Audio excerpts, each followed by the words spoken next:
Thanks for being with us. Oh, my pleasure. Thank you for having me. That's great. We're here to talk about someone who I know is really important to you and somebody who has really informed the conversation that we're having too, and that's Charles Winquist. And you're a former student of Charles Winquist. And before we get on to talking about him, why don't you begin by just introducing our listeners to who you are and then how your story intersected with Charles Winquist's? Well, I'm Jeff Robbins, and I do work in continental philosophy of religion, postmodern theology, radical theology, and political theology. I teach at a liberal arts school in Pennsylvania called Lebanon Valley College. I've been here for 15 years in a combined religion and philosophy department where I've been able to teach a kind of wide array of classes and sort of be involved in various really kind of interesting pedagogical experiments, I would say. So I've really enjoyed the work I've done here. My sort of book sort of began with very much a kind of Winquistian sensibility, I would say, both in Between Faith and Thought and my book called In Search of a Non-Dogmatic Theology, in which I was really trying to think, along with Winquist, about what it means to think theologically after the death of God, and a search for a way of sort of doing theology that does not disappoint, or, so the way I put it, a kind of search for both the kind of an effort to kind of articulate both the value and viability of theological thinking today. Since that time, I've incorporated a lot more of the work of figures like John Caputo and Johnny Vadimo and Catherine Malibu and Catherine Keller. And I've done kind of extensive work on political theology as well. And how did Charles Winquist come to be an important part of your narrative, important part of your story, and then subsequently your work? I mean, I know you trained under him, but from what I hear about Charles Winquist and read about him, training under him or being taught by him was more than just being taught by him. He invested much of his time in his students. Yeah, he was certainly a charismatic figure. What I oftentimes say about him as a teacher is that I can't really sort of point to anything in particular that I learned from him in terms of kind of specific concepts. The things I learned from him sort of conceptually and even sort of theologically, I learned largely from reading him. But his great gift as a teacher, I think, was two things. It was, number one, he empowered his students or enfranchised his students. He really was committed to the idea that his students had something important to contribute. And he wasn't shy at all about sort of thrusting his students out into the spotlight, subjecting them to public scrutiny, giving them opportunities to kind of collaborate and kind of work together with more established scholars. So that was tremendously empowering. And number two, the great genius of him as a teacher was that his questions became your questions. And again, it's not so much that he taught you concepts, I think, or taught you kind of a history of a movement or anything like that, but the kind of persistence and the integrity and the kind of strength of his questions, you would just internalize over time by their persistence within the classroom. So I came to study with him because I was first a reader of his. And I was terribly intimidated by him as a reader because his language is a bit foreboding, I think. And before I knew him, I had difficulty kind of processing his work because a lot of the kind of theory employed was new to me or was fresh to me. But I remember being especially struck by a phrase in the last sentence of his article, I believe it was on Langton Gilkey, a kind of tribute piece to his teacher, Langton Gilkey, in which he said, and I hope I don't misquote it, because it had a really formative influence in my life. He said, theology may or may not be about truth, but even more, it's about desire. And that was before I had read Desiring Theology, which I think is kind of his most kind of accomplished work and kind of signature work in terms of his contribution to postmodern theology. But just this notion that instead of kind of beginning from a perspective of faith and sort of seeking understanding from that kind of pre-established point, this idea that theology was free to kind of embrace its kind of constructive and creative side, to kind of follow and allow itself to be unmoored by desire, a kind of a desire that is sort of excessive, that can't be sort of contained within any faith tradition or any text.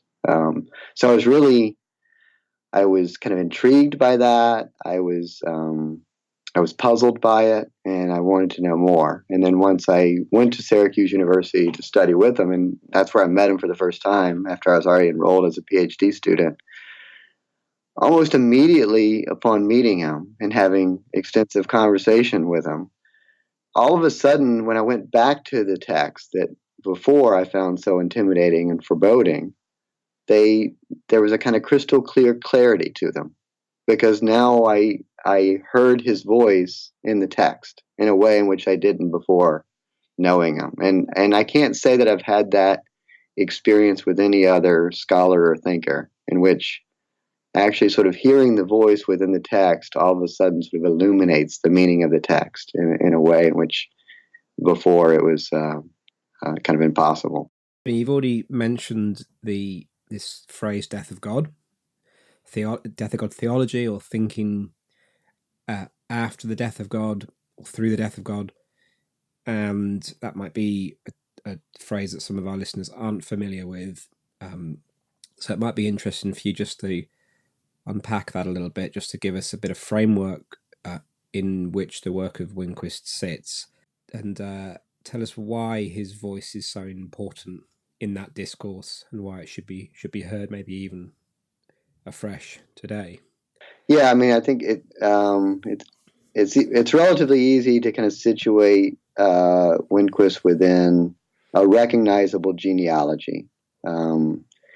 He was a student of Paul Tillich's.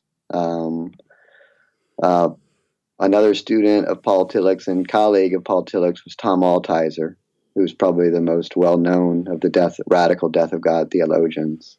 And if Tillich sort of established a kind of methodology for a theology of culture that takes seriously the claims of ultimacy that secular theology secular culture expresses, I think sort of what death of God theology does is kind of drive that a little deeper, in the sense that rather than theology having a sort of ready-made sort of set of answers to the questions posed by secular culture, it really sort of embraced the kind of task of thought, of thinking through the full implications of the way in which we live our faith within secular culture. And so in a post-Holocaust environment, in which Western culture, I think, is experiencing both a kind of internal crisis of faith and a kind of sort of serious questions externally with regard to kind of decoloniality and wrestling with its own kind of colonial imperialist past, thinking about the kind of end of Christendom, or a kind of notion of a kind of post-Christian culture. Death of God theology emerges, I think, as the kind of clearest expression that the old ways of kind of finding a center point for our considerations of what is of ultimate meaning need to be radically reconsidered and radically rethought. But at the same time, one doesn't want to completely kind of forego the task of asking questions of ultimacy. So it's still theological, even if the referent is no longer this kind of transcendent sort of God that can be taken for granted as the object of faith.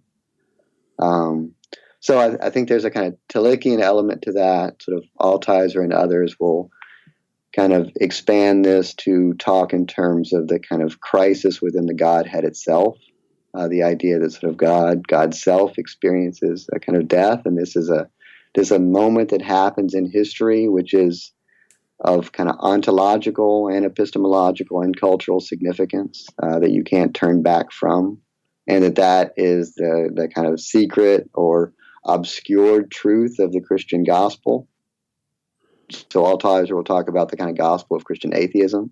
God empties God's self into the world, and now we have to kind of reckon with that kind of indecipherability of meaning within the world. So that's sort of death of God sort of theology generally.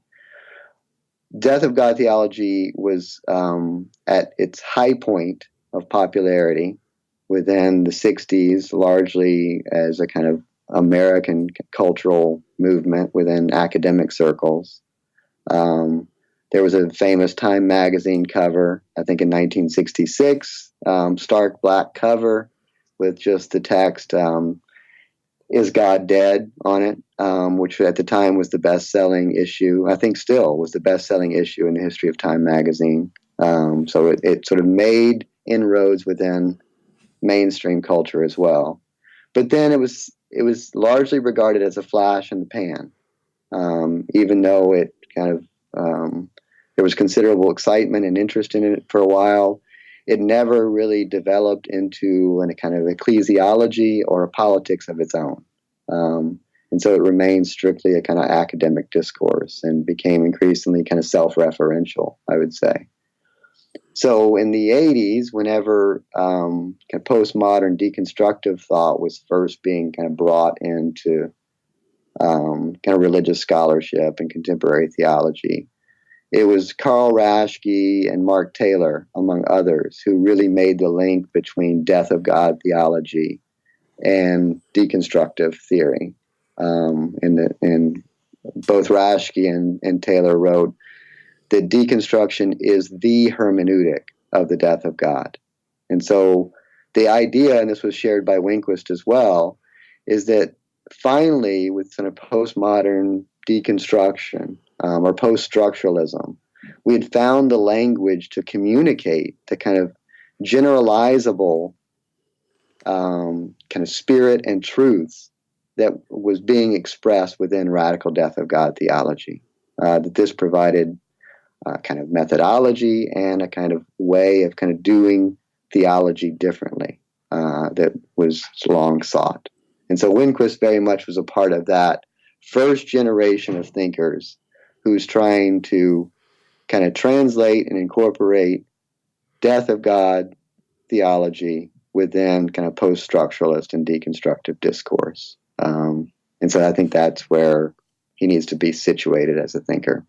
Maybe one way to talk about how Winquist situates himself in that conversation, in that narrative, is to talk about something that he says almost, I think, in every piece of writing I've read of his. He keeps reminding us that we are always in the middle of experience, and we are always thinking in the now and thinking within thought itself, and that we as theologians or thinkers can escape that. And he situates theology in the grittiness, the dirtiness, the earthiness of life itself. And my reading is he calls out what Mark Lewis Taylor calls as kind of guild theologians. And Karl Raschke talks about Winquist turning Kant's critique on its haunches. So this idea that the world and then subsequently God are they're concepts, they're ideas that are simply constructions of our imagination, which I hear that's that famous essay from Kaufman George Kaufman, who talks about the idea of thinking about theology as building a kind of house, I suppose, this idea of imagination. So maybe you could talk to us about what it actually means to do theology in the middle of experience, to think in the middle of experience, and how that might contrast with maybe some of the more traditional ways of doing theology that maybe some of us are more familiar with. I mean, I really like the way you described these kind of motifs that run throughout his work, because I think it captures the spirit of him as a person and as a thinker quite well. And maybe the best thing I can do is just tell one of his stories in response to that, because he was great at sort of telling stories, getting in your face and telling you a story that was meant to kind of disrupt you. Usually on the first day of class, for his undergraduate courses, he would his only learning objective or course objective was to, and I think this is right, to slightly disturb students with life's possibilities. So no matter what class he taught, that's what he was after, to slightly disturb students with life's possibilities. And on the first day of class, he would announce to them, eager students who didn't know that he was, a famous postmodern theologian, he would say, "I know what all of you are going to be when you grow up." And they would look at him sort of with eagerness on their face. And he would just sort of announce in his deep, growly voice, "Dead. You're all going to be dead when you grow up." And so that sets the tone for the semester, right? But he wasn't this sort of dark, depressive thinker, in spite of his sort of considerable work on things like sort of lack and privation that he sort of draws from the kind of richness of psychoanalytic theory. But once you sort of knew him and heard him, there was this kind of wonderful life affirmative message that I think comes across. And this is where I think he was profoundly Nietzschean. The point of thought is to be able to sort of say yes to experience, to reconcile yourself to the world as it is, not as you wish it would be. And so one of the stories he would tell, that's all to set up a short little quip, not so much a story, is he would talk about when he would drop off his daughter at daycare when he was young in his first job. The sign on the daycare center was "to make a mess and make believe." And he thought that was the best possible summation of what it meant to think theologically, to make a mess and to make believe. And this idea that we're always in the muck and mess, that we can't escape it. Some critics of his would say he never got outside the epistemological ditch set by sort of the Enlightenment project. But for him, this was just a kind of affirmation of our basic finitude, our limitations as thinkers, that we could never assume a kind of God's eye perspective. We could never reach bottom, right? He's honest. He's honest about the nature of reality, about how we think and who we are and where we are. And I like the honesty in him, and I think you're absolutely right. The critics in that regard are wrong, because he's very life affirming. This idea of a desiring theology, a theology that seeks to find the thought that does not disappoint, or at least to begin to unravel a thought that might not disappoint. He's so good at analyzing culture as well, analyzing this. I mean, he uses Tillich's famous sermon, "The Depth of Experience," a lot. He doesn't. He isn't a pure immanentist. He doesn't block out the possibility of depth of experience beyond the mundane and the profane. And I find a huge sort of sense of optimism in his work, a kind of hope to live and to think, and a reason to live and to think theologically, particularly in Desiring Theology, where he talks about maybe you can you can unpack this for us. He talks about this idea that he takes from Deleuze and Guattari's book on Franz Kafka, which is this idea of minor literature, and that theology itself should be a minor literature that works to disrupt and to unnerve. So maybe you could unpack that idea for us, because I think that's an important one in terms of thinking about Winquist as not just as a dark deconstructivist thinker, but someone who is also maybe constructive in his theology too. Yeah, I mean, I think that sort of goes back to the genealogy I was mentioning before, that sort of what does it mean to think theologically after the death of God? And one thing it means is that theology can no longer operate as though it's the queen of the sciences. I mean, it's not the final word.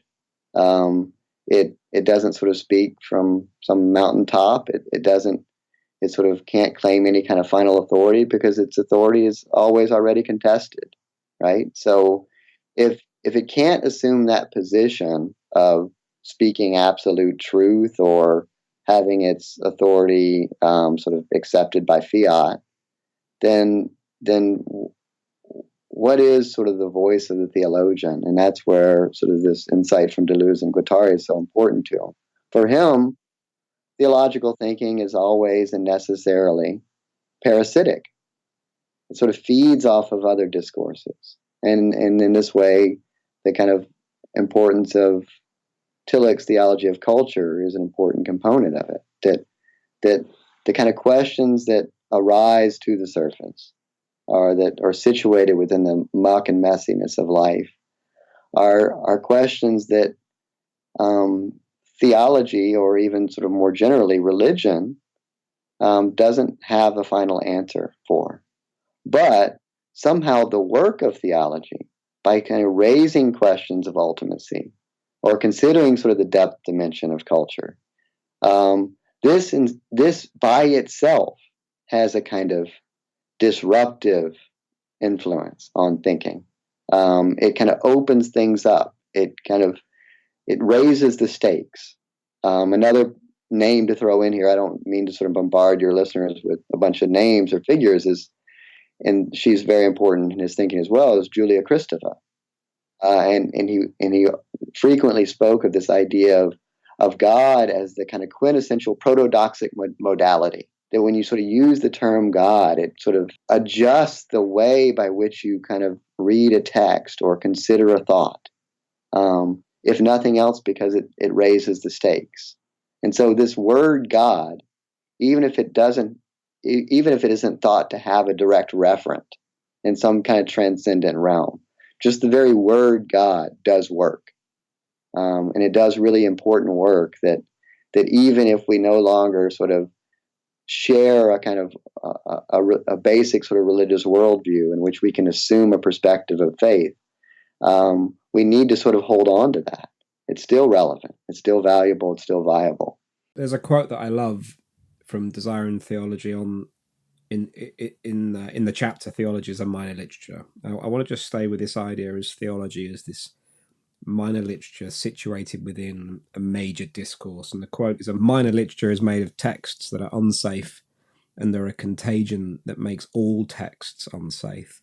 Minor literatures teach us to stammer in our own language." And it seems in one sense Winquist he's calling theology to question, as maybe it's been known, but in another sense he still believes in the possibility of this discourse theology, this textual production of theology, as something that can disrupt the profane and the mundane, and bring hope, bring a new way of conceiving of life and reality. Yeah, and the idea, this too is part of the Deleuzian element of his thought.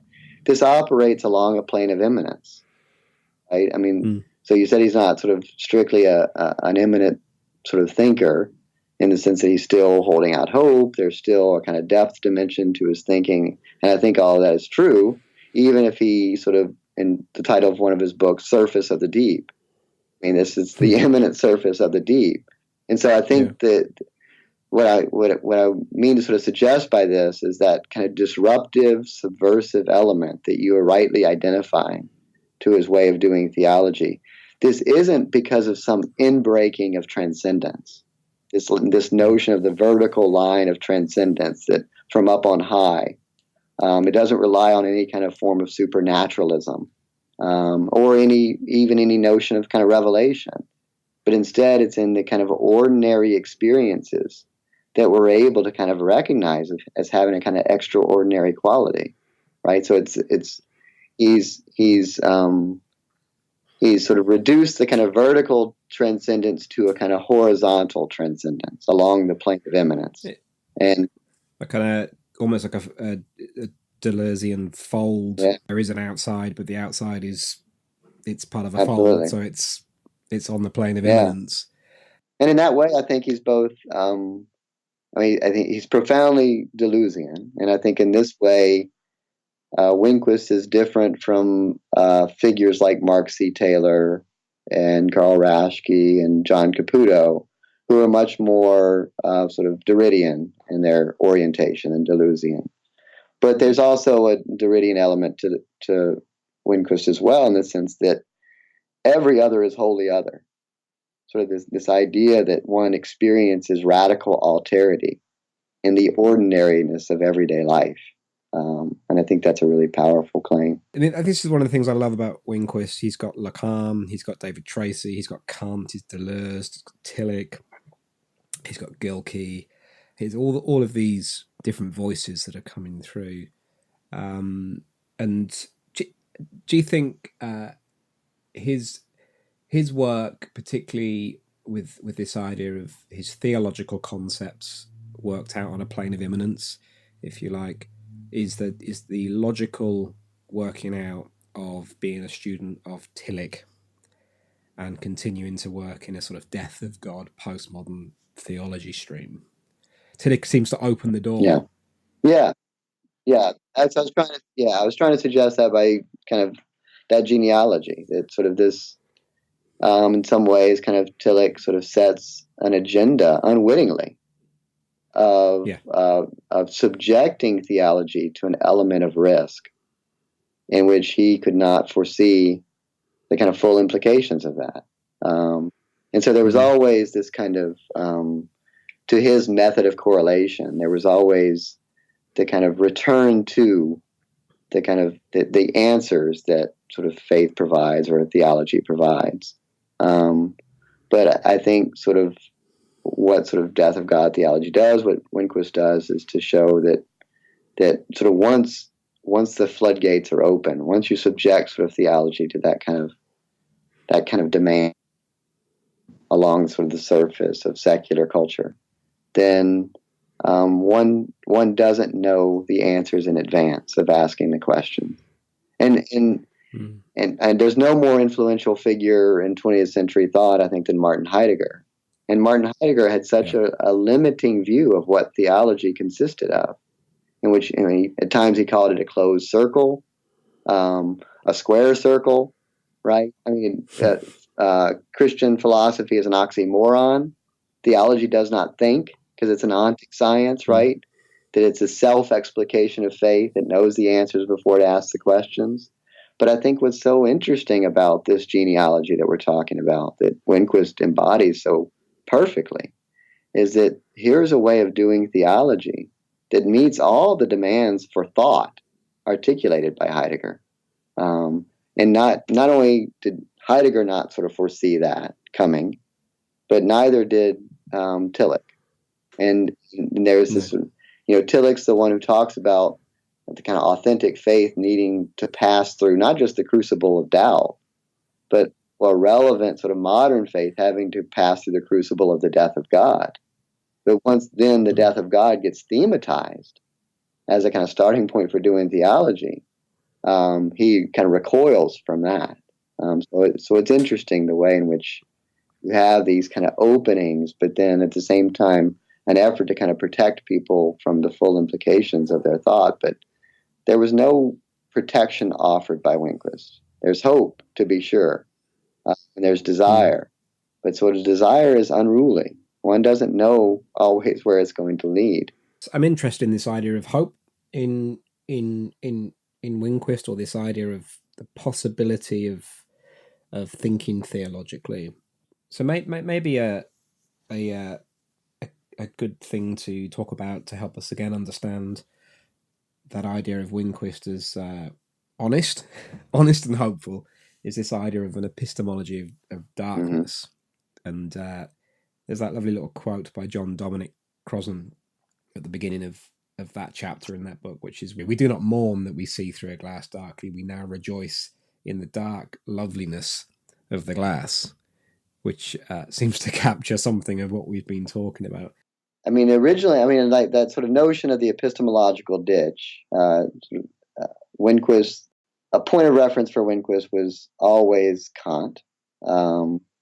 And sort of the Kant of the third critique was especially important for Winquist. And so this notion of the sublime, in which that there's a kind of overflowing access to the kind of categories of the understanding that sort of has this kind of disruptive dimension that maybe sort of Kant himself didn't want to fully acknowledge.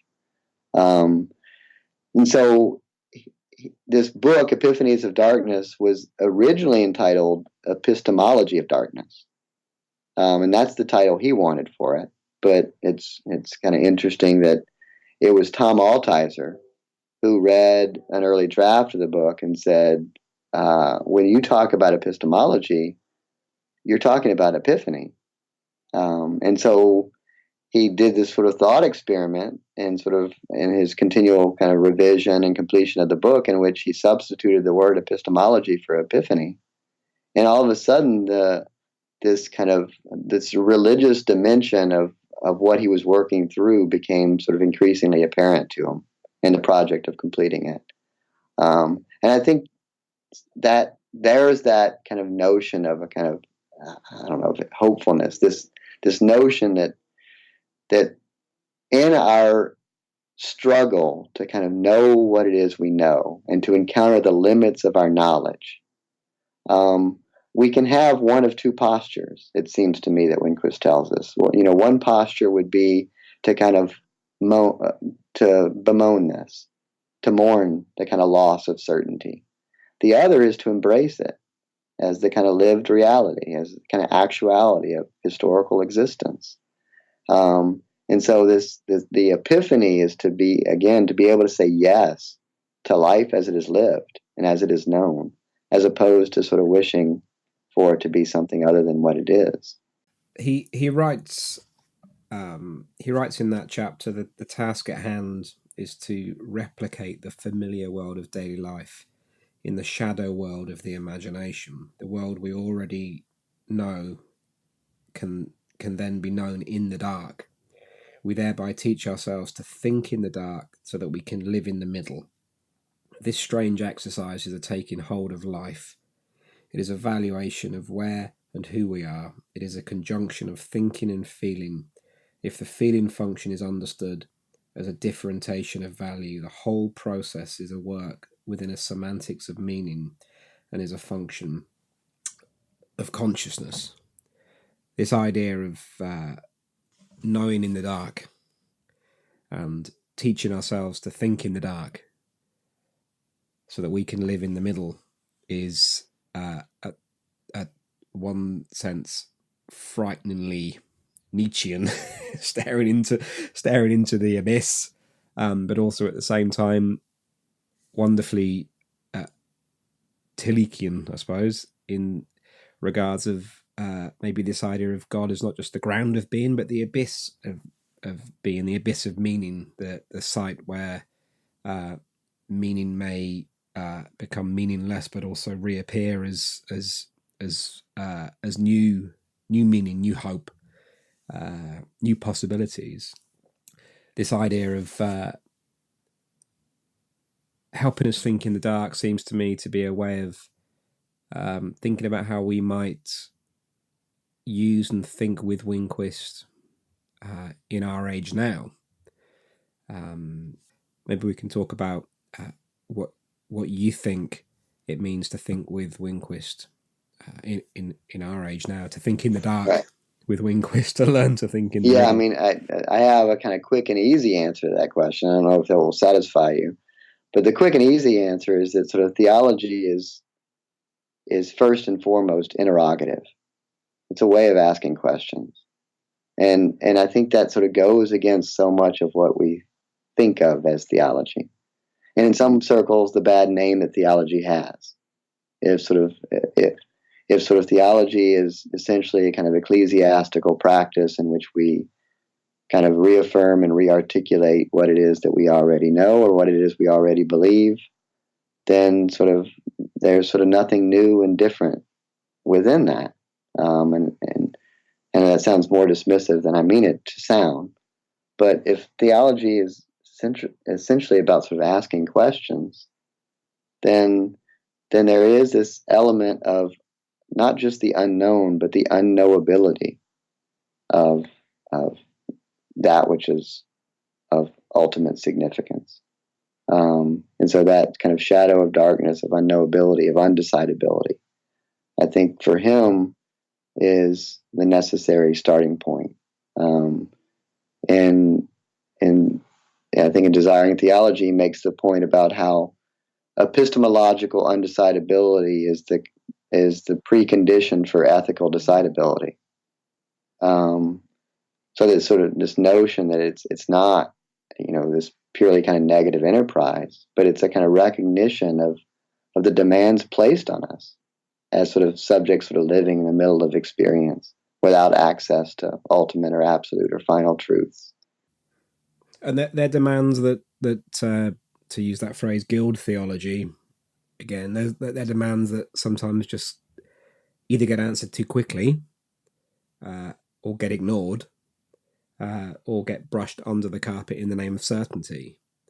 And it feels to me that all three of those options, people are becoming less and less convinced by those options.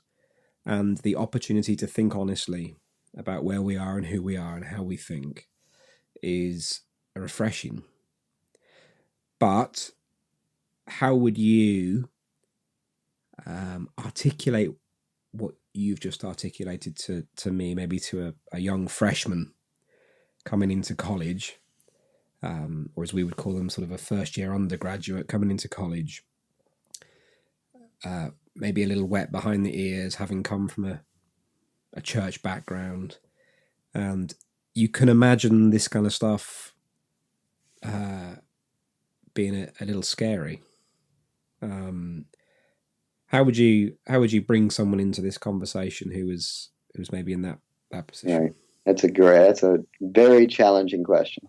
I mean, it's sort of the perpetual challenge of sort of being a teacher, but in the context of Winquist, even it's even harder. I mean, there's I think I would like to sort of start with the idea of desire itself, and I think when we think about desire, we tend to sort of peg it to our individual subjectivity as the kind of innermost sort of interior aspect of our private selves. It's by our desires that we know who we are. But what we know, once you sort of step back, and what that college freshman knows is that our desires are not entirely our own. Our desires have been, manufactured in some cases within consumer culture. Our desires have been kind of shaped and constricted by upbringing and kind of superego, things like that. And so what Winquist, I think, does by sort of talking in terms of a desiring theology is not only this sort of notion that, of course, you want to be able to find a thinking that does not disappoint, that satisfies you, but also at the same time, and I think even more importantly, there's this sort of notion that sort of desire doesn't just merely reflect a lack or a privation, as if we somehow satisfied that desire in an Augustinian sense, our hearts would be content once and for all. But there's also this sort of wonderfully excessive aspect of desire, this kind of overflowing excess that in ways that sort of exceeds the kind of mastery of the individual subject. And so the reason why I think that this might not sort of speak to the undergraduate, but I think it's relevant to the undergraduate in the sense that this isn't something that, while it contains elements of risk and danger and uncertainty, what we've sort of talked about over and over is there's also this sort of wonderfully affirmative aspect to it. The affirmative aspect is that we are sort of immersed in a kind of world beyond our knowing, and that we are sort of gifted with the opportunity of being able to kind of make sense of this and to set upon a task of sort of thinking, not sort of knowing sort of the answer before you begin that task of thought, is a wonderful kind of privilege. And maybe sort of the better answer is to sort of provide a kind of insight into the work that Winquist was working on when he died. And that was, it's suggested at the beginning of his book, Surface of the Deep. And it was a book he wanted to call The Theological Becoming of Metaphysics. And for him, the theological becoming of metaphysics is him trying to get at that sort of fundamental aspect of not just a desiring theology, but the desire for a theology. Why is it that we persist in sort of using God language when sort of the idea of God has become sort of nonsensical or incredible to so many people? And he sort of goes back to Aristotle and Aristotle's book of Metaphysics, which is a work of theology. And so thinking begins in wonder at the world, right? And for us to kind of be authorized in some way to sort of affirm and embrace our wonder at sort of that which is not just unknown, but which is unknowable, and to sort of see this as not just liberating, but empowering as well. To me, that's the great kind of legacy and gift of Winquist. Great. Well, thank you for talking to us about Winquist. Is there anything that you're working on that you want to share with us? I've recently published a book called Radical Theology, Vision for Change. And in both the introduction and the conclusion of that work, I explicitly reference and engage with the Winquistian legacy, naming sort of Winquist as really kind of inspiration for my effort to kind of rehabilitate the legacy of radical theology in terms of this kind of affirmative spirit and that kind of theology of wonder that's sort of willing to ask sort of questions with unknown and unknowable answers. So I would certainly welcome any kind of feedback or any kind of engagement your readers have if they were able to pick up that book and read it. And that's available on Amazon and wherever books are sold these days, right? Wonderful. Thank you very, very much, All right. Jeff. Thank you. This is fantastic for me to have the opportunity to talk about my friend, teacher, and mentor, and the namesake of my son as well. My son, because my wife was a student of Charles Winquist as well. I don't know if you're with Noel Vahanian. So she was, we met as students of Charlie Winquist, and during the last year of his life when he was sick, he pretty much lived with us, and you know, beautiful, tender, sad, tragic memories of those days. And so it was, without ever having to discuss it, when we knew we were having a son, we both knew his name would be Charlie.